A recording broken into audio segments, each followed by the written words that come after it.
Boa noite a todos. Sejam bem-vindos a esta apresentação do Evangelho segundo o Espiritismo da Casa do Caminho de Tambaú. Hoje, dia 11 de dezembro de 2024. Essa é a live de número 229. Os sorteios do livro e da pintura mediúnica já foram realizados. O Evangelho de hoje é o capítulo 2, Meu Reino não é deste mundo. E a leitura de hoje, eu vou ler mais uma vez o pedaço do livro Mais Além do Meu Olhar, de Luiz Sérgio, de Irene Pacheco Machado. É a psicologia infantil, dando a continuidade, né? O que mais preocupa a espiritualidade é a falta de orientação familiar. Porque os espíritos estão alertando a família e mandando às casas espíritas o alerta, porque sua finalidade é salvar o homem, é fazê-lo reencontrar-se com Deus, jogar fora o materialismo, tornar-se melhor. A doutrina espírita não existe para que alguns julguem que apenas as suas palavras terão o poder de transformar um espírito trevoso e mau. Não é essa a tarefa da doutrina. Ela veio à Terra com a mesma tarefa de Moisés e de Jesus, a de levar o homem à Terra prometida. Line in. Isto é torná-lo bom. Infelizmente, muitos espíritas não conhecem a verdadeira finalidade da doutrina. A missão do Espiritismo é a de apresentar o homem a Deus. Se um espírito levanta a bandeira contra as drogas, o sexo livre, a falta de limite nos lares, alguns espíritas fazem campanhas contra os livros que tratam do assunto, dizendo que não é essa a finalidade da doutrina. A pureza doutrinária está na dignidade dos homens que têm a incumbência de usar a tribuna, os jornais, a televisão, os rádios, para a divulgação das belezas dos ensinamentos do Cristo. O de que mais está precisando no Espiritismo é estudo, estudo e estudo. O que buscam as crianças, os adolescentes, os jovens e os adultos nas casas espíritas? O caminho. Que caminho é esse? O caminho do amor, da perfeição, guiados pelo Mestre, Jesus verdadeiro, que não critica, que não mata sonhos, que não destrói criaturas. É isso que o homem está buscando, e muitos deles o estão encontrando nas promessas de um reino de Deus, e tudo fazendo por essas seitas, porque esperam voltar a ter esperança na salvação. Portanto, não vamos fazer ameaças com umbrais, com obsessores, e sim falar da beleza da doutrina, o quanto ela elucida sobre a vida e a morte, o quanto consola, o quanto é verdadeira. A doutrina cristalina esclarece quando diz ao homem que ele é eterno e o túmulo a porta para a verdadeira vida, mas nem por isso devemos desejar morrer. Certos oradores dizem que os espíritas cantam e dançam de alegria quando alguns dos seus desencarnam. Por mais espiritualizado seja o homem, ele está no mundo físico e teme deixá-lo. E aqueles que ficam, choram e sofrem. Essa é a realidade de que o verdadeiro espírito tem de passar, e não a fantasia da indiferença com a morte. Perguntemos a um médium sério se ele tem medo de morrer, e responderá que sim. E porque alguns oradores espíritas desejam passar para o público que a morte é natural para todos os espíritas, não é a verdade. Por estar trancafiado em um corpo carnal, a alma teme o momento do desencarne, como o espírito teme a reencarnação. As casas espíritas precisam alertar a todos que a finalidade da doutrina espírita é a melhoria do homem, a busca da verdade, e que o compromisso de uma alma é intransferível, que todos os que estão mergulhados em um corpo de carne o estão para aprender a viver as leis morais. Espiritismo não é entretenimento, nem busca do sobrenatural. O Espiritismo é o encontro com Deus. Ao chegarmos à doutrina, tiramos o véu que oculta as verdades divinas, que trazemos na consciência. Aí não podemos nos dizer ignorantes, porque só éramos simples ignorantes quando estávamos caminhando pelos reinos da natureza. Desde o momento em que se acendeu a luz da nossa consciência, deixamos de ser ignorantes. A doutrina tem por finalidade nos instruir. Só estudando-a vamos nos conhecendo, e ao nos conhecer, envergonhados, ficamos com tantos defeitos que ainda possuímos. Se ela não adentrou nossos corações e nada aprendemos, então nada mudou em nossas vidas. Ao contrário, estaremos fazendo um mal imenso a esta doutrina divina, que Jesus prometeu fazer brilhar no coração da humanidade. Com pesar, constatamos que poucos ainda são os que a respeitam como ela merece. Se Deus nos mandou o seu Filho, primogênito, para que nele pudéssemos mirar, sentirmos o Criador, enxergá-lo, para nos tornarmos realmente seus filhos, mas até hoje não encontramos Jesus. Talvez por isso ainda não compreendemos a doutrina espírita. Mesmo nos dizendo espíritas, atiramos pedras na cruz e no próximo. A cada dia o manto da verdade se aproxima dos ombros curvados dos homens do planeta Terra. E feliz aquele que não se curvar diante das responsabilidades a que foi chamado. Pois quão dura é a jornada e quão áspero o caminho. Jamais aquele que ficou parado para observar o trabalho do próximo foi o vencedor, nem os que crucificaram o Cristo receberam o aplauso da humanidade. Ao contrário, receberam sim o desprezo. Talvez os que se armaram para defender a igreja, que dizem ser do Cristo, estes escreveram seus nomes com a tinta do sangue dos inocentes. Todos aqueles cuja vaidade, soberba e ganância fizeram com que se apossassem das revelações, julgando-as de sua propriedade, tiveram seus nomes apagados no plano maior. Aos espíritas foi dado saber de onde tirar as informações sobre o universo de Deus, sobre sua bondade, sobre a vida e a morte, sobre a imortalidade da alma, a sua peregrinação pelas vidas sucessivas. Não queremos acreditar que falte aos espíritas estudo e trabalho, porque a pedra que não é usada se perde nas estradas da vida. Preciso é que aquele simpatizante, curioso ou espírita, se conscientize de que o espiritismo é o encontro com Deus, e ele, como grande pai, não se cansa de ensinar aos seus filhos a viver as leis morais. O espírita precisa somente disso, ser bom e digno. Quando Cristo voltou para o mundo maior, ele prometeu aos seus apóstolos que não os deixaria sozinhos, que o Consolador viria até o plano físico e cumpriu sua promessa, não depositando os ensinamentos em um só homem, mas deixando cair do alto, em forma de estrelas cadentes, as palavras divinas trazidas pelos Espíritos por toda a terra. Não foram os espíritas que criaram os espíritos, foi Deus, o Criador, incriado de todos nós, que entregou as cartas aos espíritos mensageiros, os seus apóstolos, os seus discípulos, e eles chegaram em época certa, trazendo as mensagens. Os homens encarnados, assombrados, não conseguiram saber o que fazer, mas ele, o ungido por Jesus, Allan Kardec e outros encarnados, captaram as mensagens, e foi então que surgiu a doutrina espírita. Antes só existia o mediunismo, na figura dos videntes, dos feiticeiros, dos profetas, mas a doutrina surgiu derrubando a fantasia, o faz de conta, o misticismo, os ídolos, as estátuas.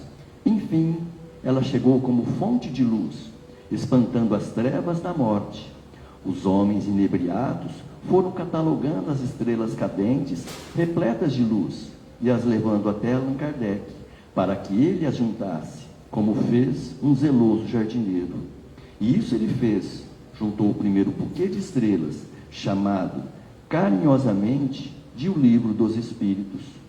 Outros ramalhetes foram se formando, até completar o Pentateuco Espírita, do mesmo modo que no primeiro chamado, Moisés recebeu os 5 primeiros livros da Bíblia.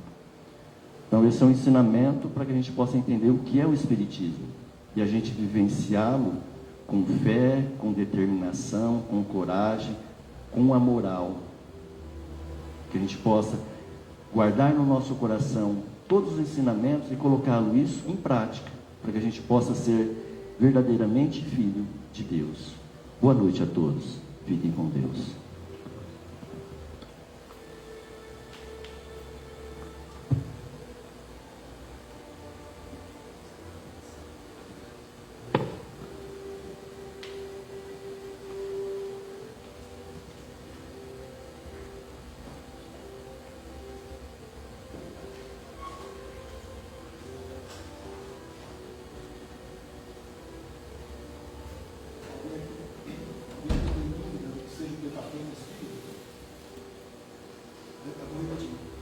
Alguém aqui tem dúvida que seja Pentateuco Espírito? Tchau.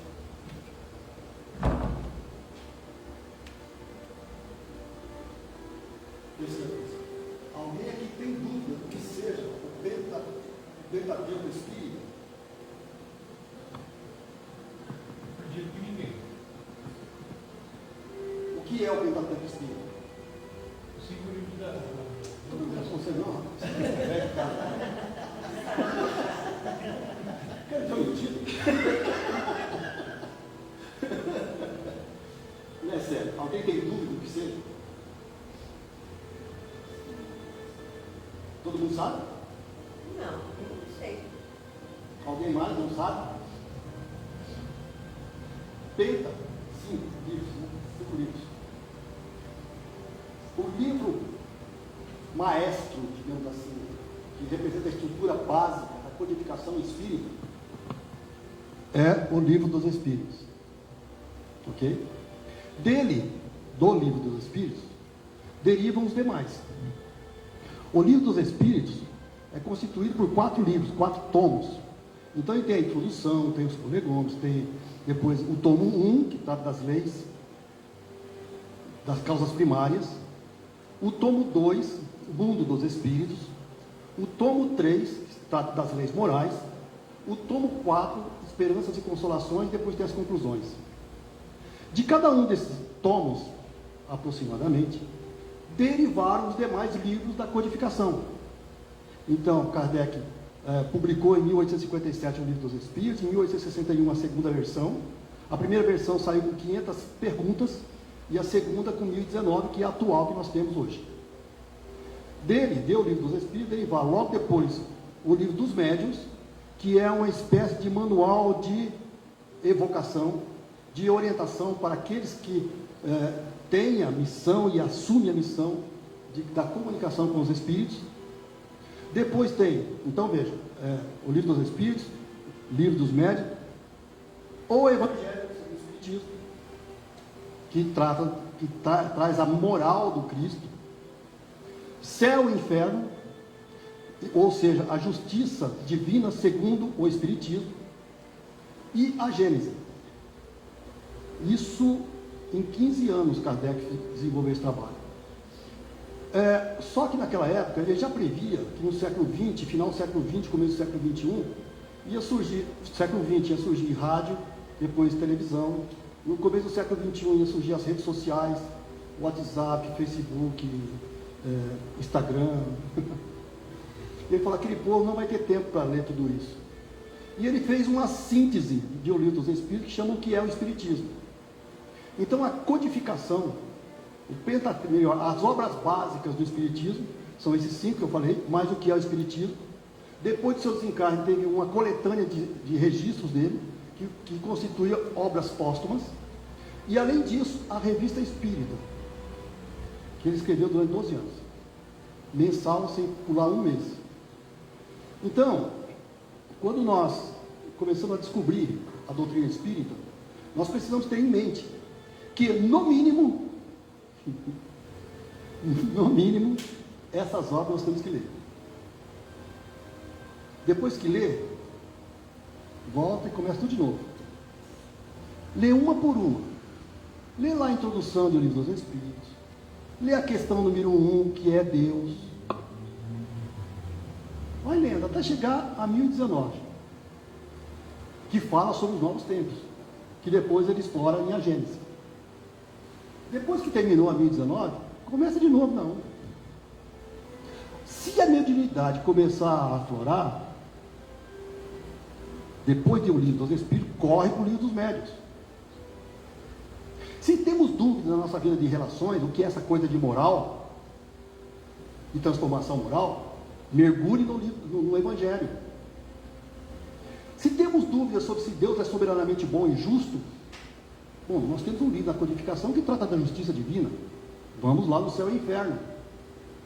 Se temos dúvidas sobre os milagres e predições, ok, vamos lá em A Gênese. Espíritas, amai-vos. Este é o primeiro ensinamento. Instruí-vos.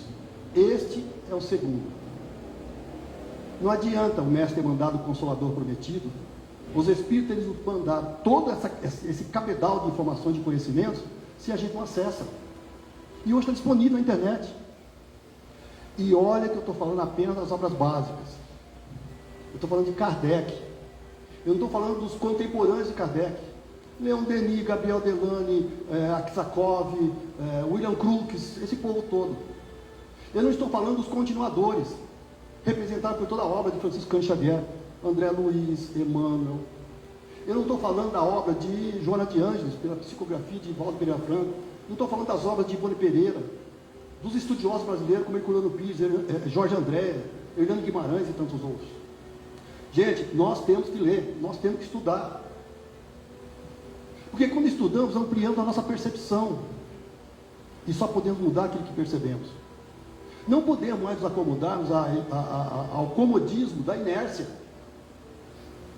Não podemos mais nos dar ao luxo da perda de tempo, de desperdiçarmos nosso tempo com superficialidades. Nós estamos em um processo de transição planetária. O tempo urge. Para quem? Para Deus? Não, para nós. É interesse nosso. Então, para isso, é importante que nós venhamos assistir às preleções, é importante tomar os passes, mas é importante o estudo. Ah, mas a Casa do Caminho só tem quinta-feira. Só. Mas vocês acham que nós estudamos só às quintas-feiras? Absolutamente. Todo tempo vago. Todo tempo vago estamos estudando, lendo, relendo, refletindo, buscando, pesquisando, enfim, e compartilhando. Por que eu estou falando isso? Nem sei. Não estava programado para falar isso. Porque nós vamos entrar em recesso na próxima quarta-feira. Dia 18 vai ser a nossa última edição deste ano. E aí, o que nós vamos fazer ao longo desse... Voltaria dia 8 de janeiro. E aí, o que nós vamos fazer ao longo desses dias parados, entre aspas? Define uma programação de estudo e de leitura. Aproveite esse tempo. Nós vamos fazer isso. Já tem toda a programação estabelecida. Responsabilidade nas férias. Meu reino não é deste mundo. É o tema de hoje, capítulo 2 do Evangelho. E fala sobre a vida futura. E o Márcio estava falando aqui sobre Espiritismo, falou um monte de coisa sobre Espiritismo. Meu reino não é deste mundo. E aí, no item 2, Kardec trabalha essa questão da vida futura. Quando Jesus fala da vida futura, é claro que ele coloca antes. Na quarta-feira passada, nós afirmamos que Jesus se dirige ao ser espiritual que somos. Ok? Jesus se dirige Não é se dirigiu, não, ele se dirige ao ser espiritual que somos. Ser espiritual que é filho de Deus, constituído da essência divina, que é indestrutível, por isso somos seres imortais, aprendizes da vida. Seres imortais, aprendizes da vida. Temos que refletir sobre isso. Aí vem aqui o Evangelho e coloca, no seu capítulo 2, meu reino não é deste mundo.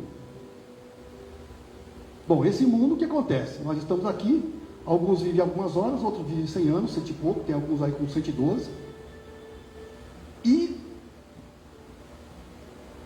morre.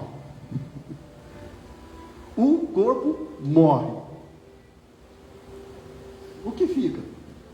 Se eu sou materialista, se eu fosse materialista, acabou o nada. Nós não somos materialistas. Somos minimamente cristãos e cada vez mais espíritas, sendo muito otimistas. Se o corpo é que morre, aquele ser filho de Deus, aquele espírito imortal, sobrevive. E vai para onde? No cemitério não fica. Esse espírito lá na cremação não é desfeito, até porque a cremação não o atinge. Ele continua. Continua aonde? Na parte espiritual. Em que condições? Aí, os ensinamentos do mestre começam a nos dar a direção. Aí o Espiritismo nos dá todo o caminho para isso. Então, como meta que a humanidade irá ter e como devendo constituir objeto das maiores preocupações nossas na Terra. E eu não me canso de repetir aquela frase de Teilhard de Chardin. Não somos seres humanos em uma jornada espiritual. Somos seres espirituais em uma jornada humana. Meu reino não é deste mundo. Mas nem por isso nós podemos esquecer que Jesus afirmou que não procureis o reino de Deus aqui ou acolá, porque ele está dentro de nós. Então, se nós quisermos alcançar as bem-aventuranças, o reino das bem-aventuranças, nós temos que trabalhar e já o reino dos céus em nós. Vejam só, todas as máximas, todos os ensinamentos do Cristo têm essa premissa como base do reino, da vida futura, por uma razão muito simples. Se assim não fosse, a nossa existência aqui terrestre careceria de sentido. Os ateus, os materialistas, estariam com a razão. Por que eu vou me sacrificar e fazer uma revolução moral, uma transformação moral, se tudo acaba daqui a pouco? E é daqui a pouco, já passa rápido. Rapidinho. Nós já tivemos a idade dela. E agora, claro, nós estamos caminhando para as nossas idades. Certo? Demorou para passar? Pois é. Pois é. Passa rápido. Passa rápido. Então, veja, essa afirmação, essa revelação do nosso Mestre Jesus é o eixo do seu ensinamento. E não é à toa que Kardec... Gente, cada vez que nós estudamos as obras de Kardec, é uma espécie de, não veneração, porque não é isso que ele queria, mas de gratidão e de admiração pela capacidade desse ser que esteve entre nós. Não é, veja, o primeiro capítulo foi: eu não vim destruir a lei de Deus. Aí ele coloca: meu reino não é deste mundo, e coloca essa perspectiva da vida futura. E em cima dessa base ele constrói todo o resto, Kardec constrói todo o resto das reflexões sobre os ensinamentos do Cristo, todos os demais capítulos do Evangelho. Se nós não compreendemos essa afirmação de Kardec, essas reflexões que estão no capítulo 2, nós não compreenderemos o restante os demais capítulos do Evangelho. Carecerá de base.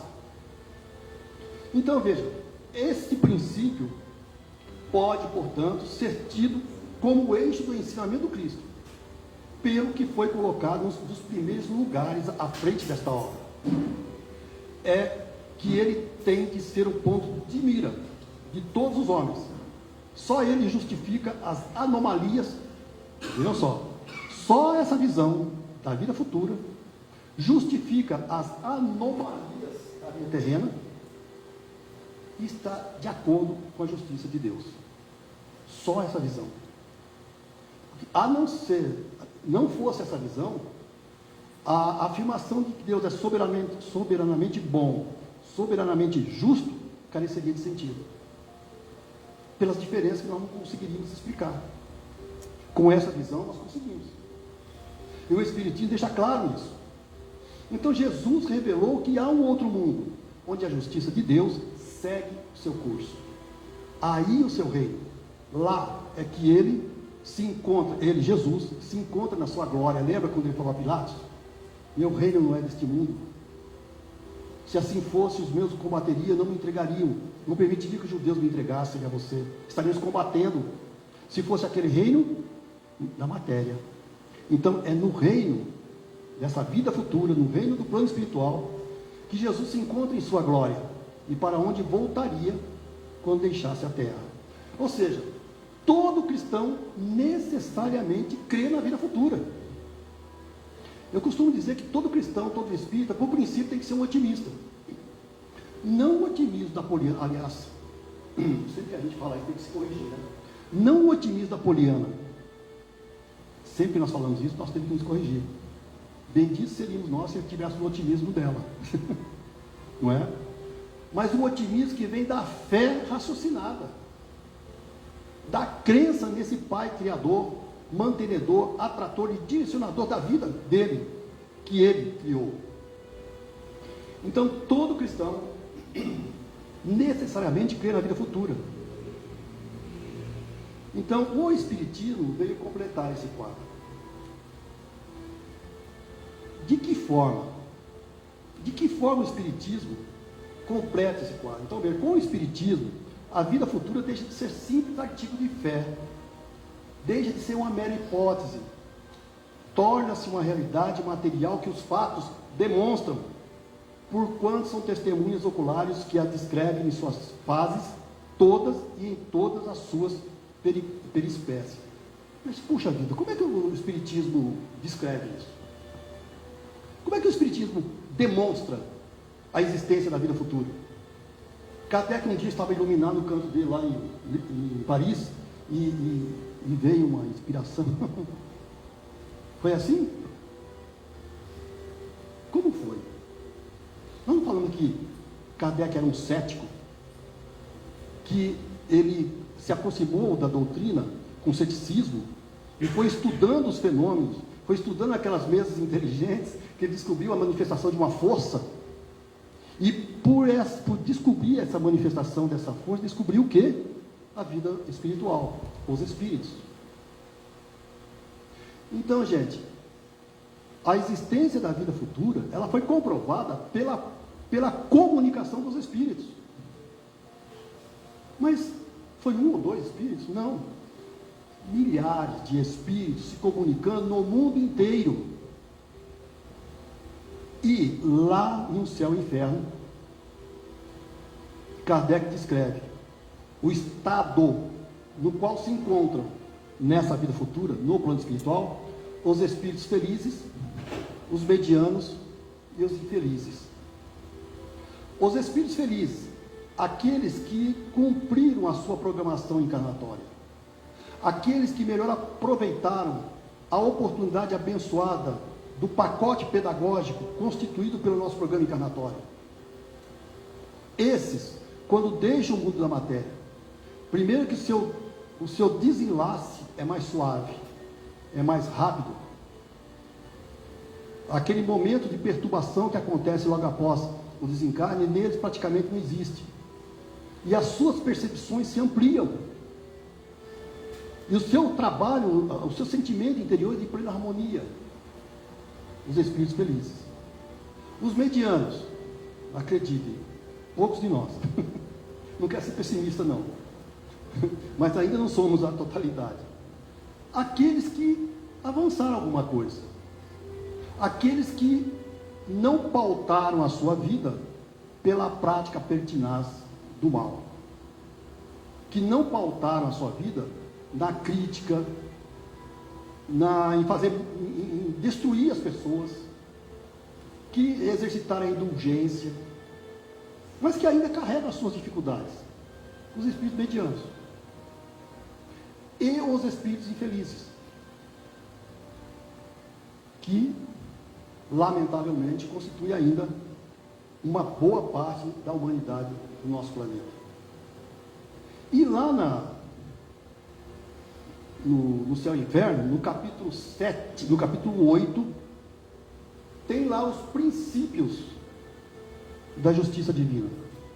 Kardec elenca 25 tópicos nos quais ele sintetiza como nos comportarmos de acordo com as leis divinas. Aqui vem um alerta, viu, gente? Não é agradável o que eu vou falar, mas é uma realidade e nós temos que compartilhar. O livro Céu e Inferno e a Gênese foram adulterados após o desencarne de Kardec. E só recentemente, embora houvesse já uma série de considerações a respeito, só recentemente, coisa de alguns poucos anos mesmo, 10, 15 anos no máximo, foram constatadas essas alterações. Então, nos livros que a Federação Espírita Brasileira edita, no caso específico do Céu e Inferno, tem adulterações especificamente nesse capítulo que eu citei para vocês. Eles sintetizaram no capítulo 7 e deturparam a moral autônoma que caracteriza a moral espírita, que é a autonomia, liberdade e responsabilidade. Não vamos entrar aqui em detalhes, mas essas edições, lamentavelmente, estão adulteradas, e é uma pena porque tem traduções extraordinárias, como a do Guilherme Ribeiro, por exemplo. A Gênese, a mesma coisa. Então, quem no Brasil, nos países de língua espanhola, na Itália, enfim, essa revisão já foi feita, já não tem mais discussão, é uma questão de direito autoral, inclusive, legal, então já está feito. O Brasil está patinando ainda, na América Latina já foram adotados. No Brasil, a editora que está eu não estou fazendo propaganda, mas a editora que está editando esses livros, a partir do original, sem alterações, é a FEAL, Fundação Editorial André Luiz, algo assim. Um trabalho extraordinário do Paulo Figueiredo e uma equipe que desenvolveu esse trabalho. Muitos dos escritos de Kardec, Canuto Abreu trouxe para o Brasil. Canuto Abreu já está desencarnado, e a sua família está disponibilizando esses documentos, que vai ficar com a universidade, uma universidade de Minas Gerais, esqueci o nome. E eles estão catalogando tudo isso e disponibilizando isso para o público. Ok? Fecha parênteses. Então, comentário considerando a versão original. No capítulo 8 da versão original, sem adulteração, estão lá os 25 itens que Kardec considerou como explicitando a justiça divina segundo o Espiritismo. E quando nós analisamos esses 25 itens, nós sabemos se nós vamos estar indo para um patamar feliz, um mediano ou um infeliz. Gente, essa concepção de vida futura não é invenção do Espiritismo. Ela já existia nas linhas esotéricas, com S, ok? Esotérica, com X, é aquela parte superficial, entregue, entre aspas, às massas. Aos iniciados, é esotérica com S. Então, tinha todo o processo de iniciação e tudo mais. Bom, para esses conhecimentos já existiam na Índia, já existiam no Egito. A Grécia, com Pitágoras esteve lá, estudou 30 anos a iniciação no Egito e trouxe muito desses conhecimentos para a Grécia. Platão acabou adotando isso também, Sócrates não quis ser iniciado porque ele seria obrigado a esconder segredos. Ele queria compartilhar o seu conhecimento. Agora, Na Grécia. Os celtas, nas Gálias. Isso faz algum sentido para vocês? Gálias, celtas. Só lembrando que Allan Kardec era o nome de um druida celta da antiga Gália, ok? Os celtas também tinham, os druidas tinham também essa concepção, só que de forma ainda restrita. Jesus abriu essa revelação para todos nós, e o Espiritismo escancarou, não deixou mais dúvidas, porque Jesus, quando trouxe essas informações, esses conhecimentos, ele mesmo falou: ainda tenho muito a vos dizer, mas não está preparado, não teríamos condições de compreender. Nós já comentamos isso. Então foi necessário esperarmos a Idade Média, o Renascimento, a vinda da Revolução Científica, a inovação tecnológica, enfim, o crescimento da capacidade do ser humano de raciocinar, para que então encontrasse a humanidade preparada para esses novos ensinamentos. E veio então o Espiritismo, com essas informações, com esses conhecimentos. Bom, o item 4 deste capítulo fala sobre a realeza de Jesus. Pilatos pergunta: sois reis?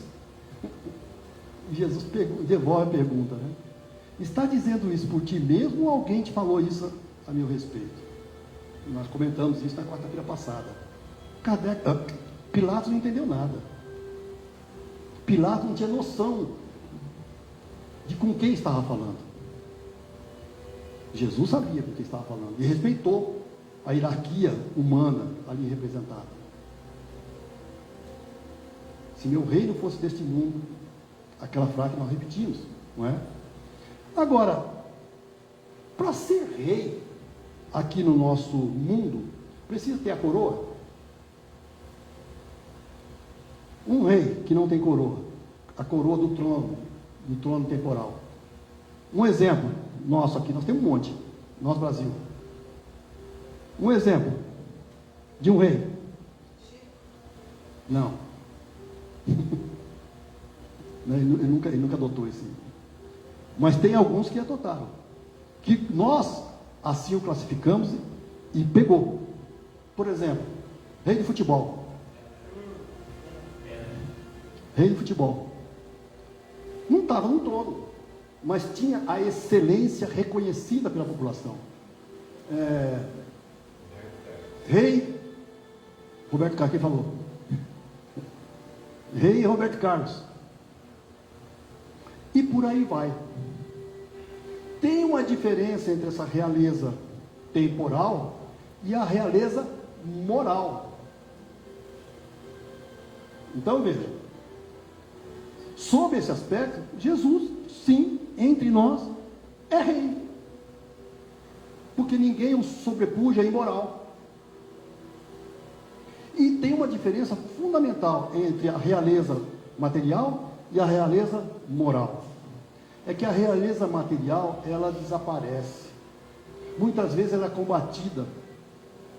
E a realeza moral, ela permanece após a ida daquele que se sobressaiu, exercendo a sua influência por anos, décadas, séculos, milênios. Então, sobre esse aspecto, Jesus sim é rei, não é? O que mais temos hoje? A questão do ponto de vista.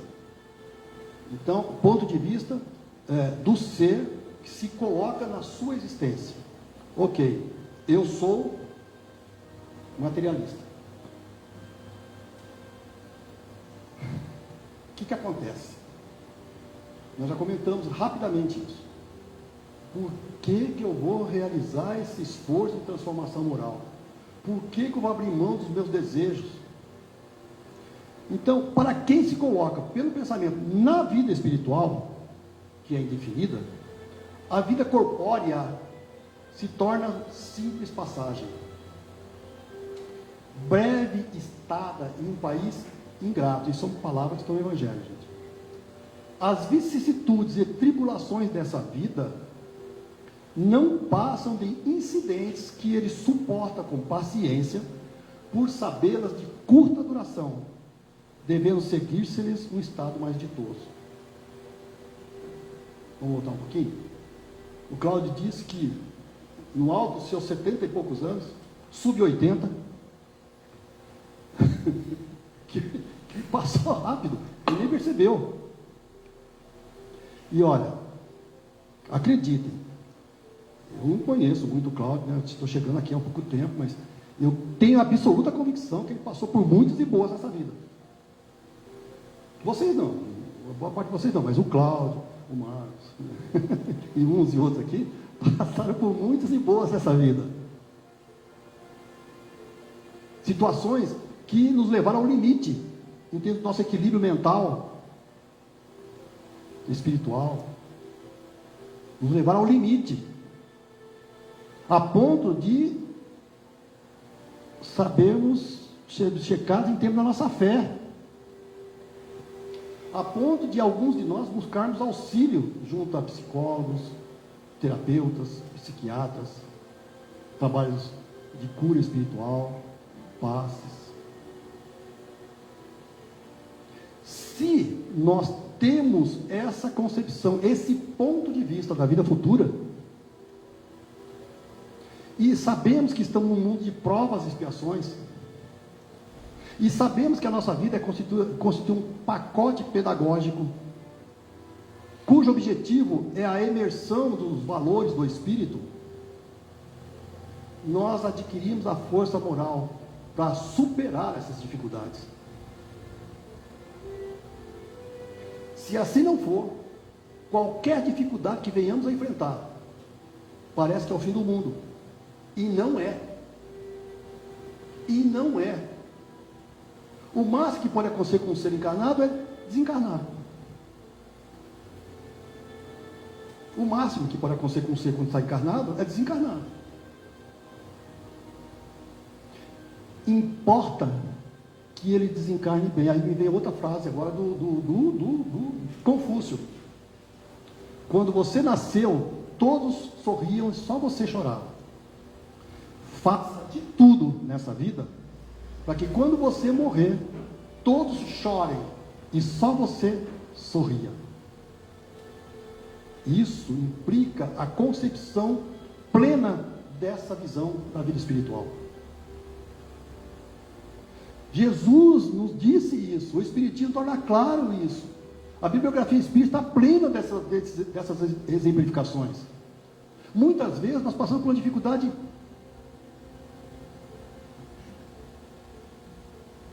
e transformamos ela num...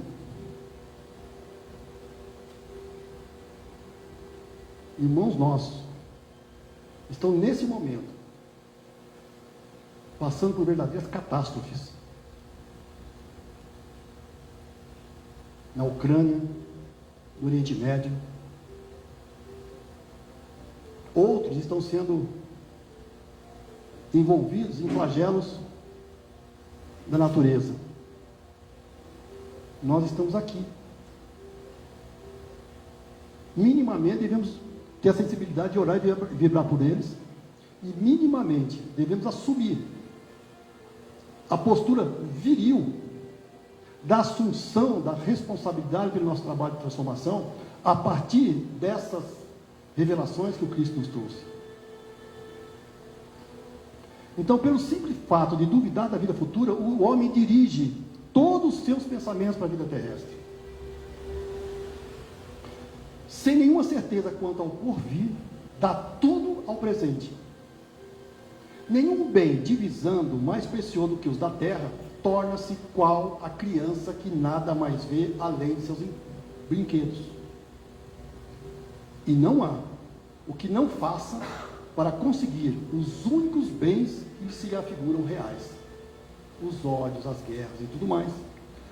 Vejam só, a perda do menor desses brinquedos lhe ocasiona causticante pesar. Um engano, uma decepção, uma ambição insatisfeita, uma injustiça de que seja vítima, o orgulho ou a vaidade feridos, são outros tantos tormentos que lhe transformam a existência numa perene angústia.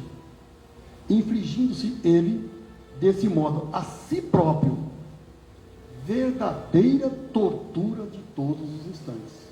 Gente, são palavras do Evangelho. Qual de nós não viveu, não vive isso hoje?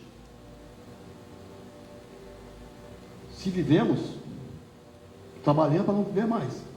Se estamos vivendo, saiamos disso. Com a nossa força. Questão 909 do Livro dos Espíritos, com a nossa vontade, volição. Nós temos essa capacidade.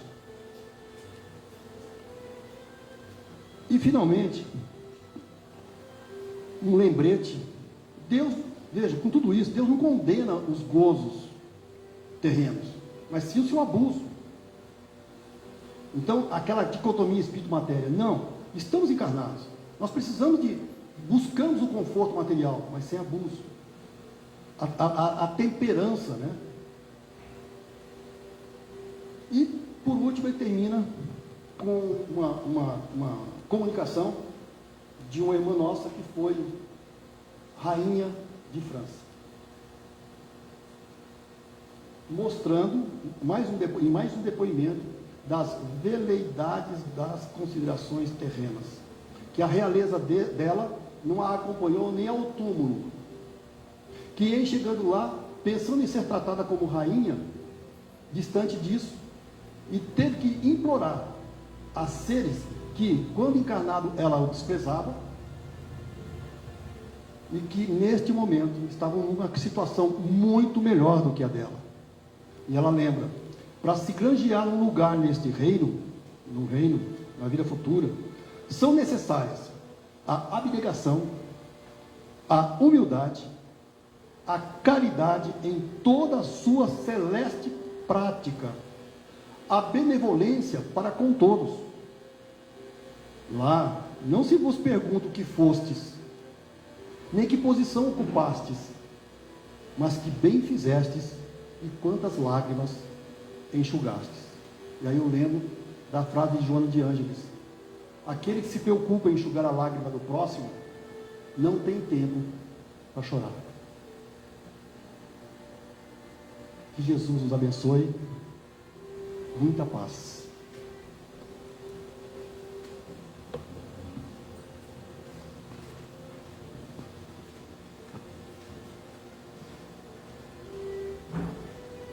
Em tranquila serenidade e confiança no divino amigo Jesus, abrando nosso coração em vibrações de paz, de amor, de serenidade. Vibremos pela paz no mundo. Vibremos por todos os líderes políticos, empresariais, religiosos, para que em seus corações se reacendam as esperanças por dias melhores. Vibremos pela eliminação das barreiras existentes entre os povos. Vibremos pela implantação do Evangelho em todos os lares da terra. Vibremos por todas as pessoas e instituições que trabalham no campo da caridade. Vibremos pelas crianças abandonadas e pelos velhinhos desvalidos. Vibremos pelo nosso Brasil, para que consigamos superar a polarização que divide a nação brasileira, que consigamos trilhar o caminho da solidariedade, da fraternidade, da construção de uma nação justa e solidária. Vibremos por esta casa que nos acolhe, pelos seus trabalhadores, encarnados e desencarnados. Vibremos pelos nossos parentes e amigos, encarnados e desencarnados. Vibremos pelo nosso lar, imaginando um pleno de luz, de paz, de amor e de harmonia. E permite, Jesus, vibrarmos por nós mesmos, pedindo a tua proteção e a tua bênção. Que assim seja, Senhor.